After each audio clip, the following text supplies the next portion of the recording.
finalement, c'est la première fois de ma vie où j'ai été obligé de penser, quand t'es entrepreneur, tu penses à 1 an, 2 ans, 3 ans, 5 ans, soyons fous, et c'est la première fois de ma vie où je me suis dit, merde, tu vois, en 2035, à quoi va ressembler le monde en 2035 quand mon fils ou ma fille aura 20 ans à cette époque-là, quoi. J'ai eu la même réaction. Donc c'est la première fois, ces petits chocs, donc j'ai lu beaucoup de bouquins, j'ai rencontré plein de gens, tu vois, des chercheurs, j'ai rencontré un chercheur notamment à Londres qui travaillait notamment sur est-ce que l'histoire est un modèle mathématique qui se reproduit, tu vois, essayer de prendre les critères, cette instabilité-là.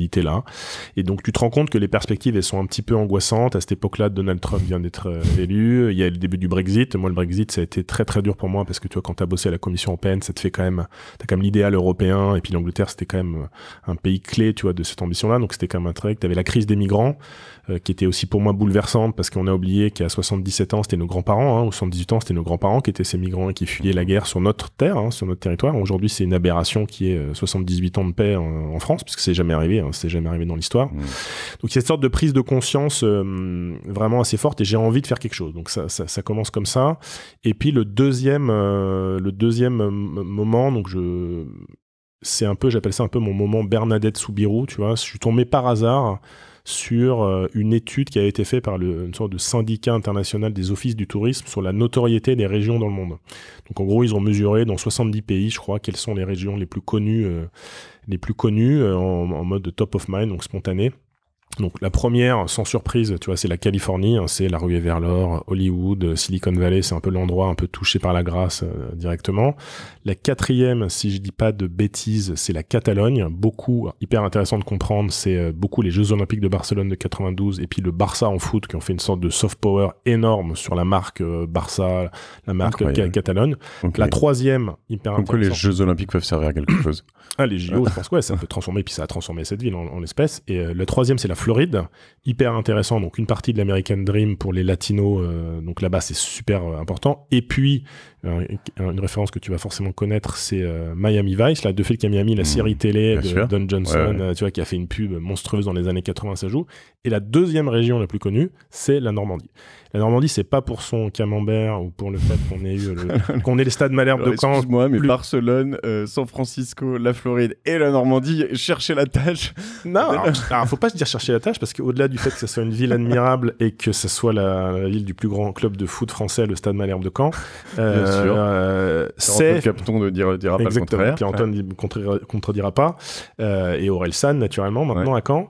Mais en fait, c'est pas connu pour sa scène économique ou sa scène gastronomique ou son Mont-Saint-Michel, c'est un seul fait d'histoire, c'est le débarquement. Et le débarquement, qu'on le veuille ou non, c'est le plus grand événement un peu, entre guillemets, positif, même si c'est dramatique, enfin, le débarquement en soi c'est dramatique, mais c'est une sorte d'alignement de 12 pays donc il y a 156 000 hommes qui se mettent ensemble, de 12 pays et qui viennent débarquer sur les plages de Normandie. Et si toi et moi on se parle aujourd'hui qu'on est libre, c'est grâce à ces gens, et puis grâce aux Russes, faut pas oublier l'URSS directement, et donc c'est un moment de l'histoire. On parlerait peut-être en allemand, t'en sais rien. Exactement, on sait pas ce que l'avenir nous a réservé, mais en tout cas, et toi moi en enseignant aux US, j'ai jamais dû expliquer, je dis I grew up in Normandie, personne ne me demande où est la Normandie. En fait, t'as un truc de malade que les gens réalisent pas.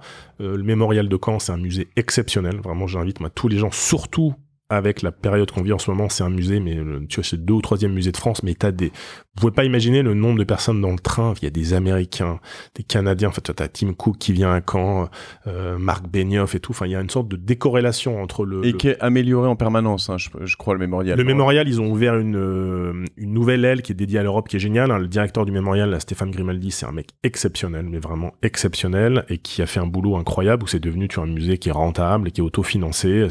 Donc il est vraiment indépendant. C'est une société d'économie mixte, donc c'est une boîte, mais qui te met, et on fait, tu vois, là, il y a le séminaire annuel de School Lab, et à chaque fois, on emmène les gens au mémorial parce que ça te remet les yeux en face des trous sur les époques qu'on vit et les moments de bascule, et qu'on n'est pas loin d'un moment de bascule. Ce qui t'explique, c'est qu'aujourd'hui, on n'a jamais connu 78 ans de paix de suite chez nous, donc ça va forcément, à un moment donné, vriller, on sait pas quand, et on espère le plus tard possible. Et donc voilà, donc donc pourquoi la Normandie le deuxième? Et du coup, donc cette mobilisation incroyable, incroyable. Et puis, tu vois, le débarquement, c'était des jeunes, beaucoup de jeunes. Tu avais des cathos, des juifs, des athées, des protestants, tous ensemble dans le même bateau au sens littéral. Et ils ont fait pivoter le cours de l'histoire et tout. Et les des enfants. Musulmans, dans le sud de la France. Musulmans, bien sûr. Et donc, tu vois, le plan Marshall qui reconstruit l'Europe, c'est la conséquence de tout ça. Et en fait, j'ai eu une sorte de révélation ce jour-là.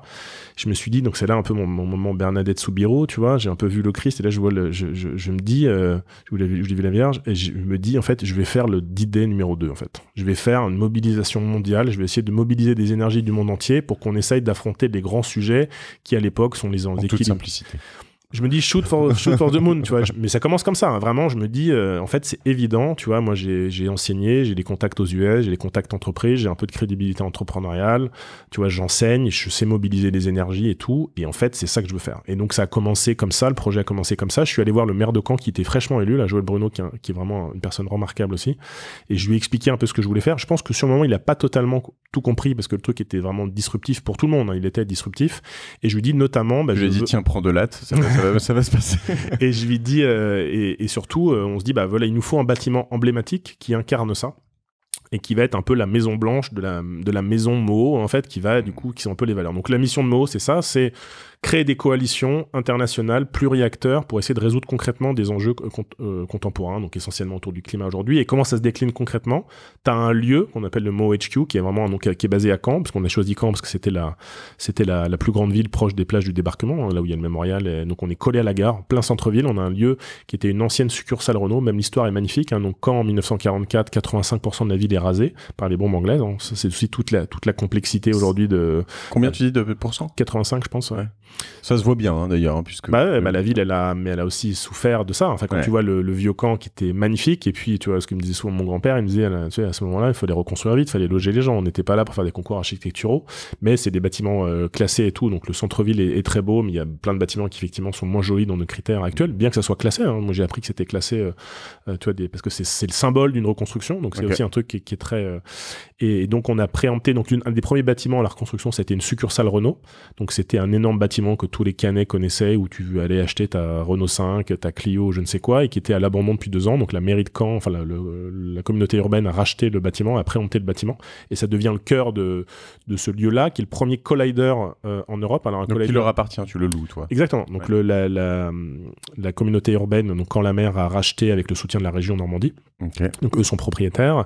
Ils ont financé une partie de la réhabilitation et aujourd'hui, ce lieu-là, il est assez unique. Alors, on a eu beaucoup de soutien aussi. J'en reviendrai après quand j'ai essayé de convaincre. Tu vois, je me suis dit, moi, il fallait mettre la philanthropie au cœur de ça. C'est-à-dire qu'on traite sur des sujets qui sont éminemment, tu vois, d'intérêt général. Donc, on a créé un fonds de dotation assez vite, donc qui est une version, on va dire, simplifiée d'une fondation. Et à l'époque, tout le monde m'avait dit, si tu veux, Olivier, tu passes trop de temps aux US. Tu vois, on est français, c'est pas notre cam. Tu vois, on n'est pas des philanthropes, on donne pas. Tu vois, je vois à Stanford, Phil Knight, le fondateur de Nike, qui donne, tu vois, 400 millions à l'école. Chez nous, ça n'existe pas. Ils font pas ça, les grandes fortunes. Et on me dit, tu vois, il me dit, bah, à Caen, tu trouveras jamais rien, et si tu trouveras 100 000 euros max. Donc je dis, bah ok, bah commençons par le plus dur. Hein. Donc je me suis débrouillé pour faire un petit déj, grâce à notamment une femme incroyable, Nicole Gourmelon, qui était la directrice générale du Crédit Agricole Normandie, qui a organisé un petit déj avec toutes les 10-15 plus grosses fortunes du coin, où j'ai présenté ma vision, mon idée, avec... 1 minute de silence après ma présentation où je me suis dit, bah, ouais, je suis un fou, en fait, tu vois, les gens me comprennent pas. Et puis là, on a quasiment collecté 4 millions en une demi-heure, quoi. Des gens qui te disent, non, mais attends, évidemment qu'on doit avoir un rôle là-dedans, qu'on doit incarner, qu'on le veuille ou non, quand c'est le symbole d'un mouvement, symbole de la liberté, d'un territoire qui connaît le prix de la liberté aussi, parce qu'il y a eu beaucoup de sacrifices qui ont été faits, et qu'aujourd'hui, bah, c'est ça, un peu le territoire de changemaker, des gens qui veulent un peu faire bouger, donc ils m'ont dit banco, donc l'histoire commence comme ça. Ce lieu, on l'a ouvert il y a 1 an, en plein Covid, alors c'était vraiment pas l'idéal. Donc, caractéristique d'un collider, donc c'est un peu une nouvelle génération de tiers-lieux, c'est un lieu qui fait vivre de manière pérenne et continue des collider. Collider, tout collide, donc c'est un collisionneur en français. Et l'idée, c'est de faire vivre de manière pérenne et continue des populations différentes. Donc tu as des étudiants qui ont l'intégralité de leur cursus dans le bâtiment, donc ils ont vraiment, c'est leur campus, quoi. T'as des startups, t'as des salariés d'ETI, grands groupes, t'as des chercheurs, dans 6000 m², et t'as 1500 m² gratuits et ouverts au public. Ça, c'était hyper important. Tu vois, moi, j'avais aussi beaucoup appris de l'expérience de Schoolab à Station F et autres. Je m'étais dit, si tu veux faire un truc ouvert sur la société, il faut forcément qu'il soit ouvert au public. Donc, t'as 1500 m² où t'accueilles des assos, des formations de gens en réinsertion, des jeunes, on a un resto, un bar, un coworking quand tu deviens. Et les gens, ils viennent vraiment? Bah, ça commence à vraiment bien venir, tu vois.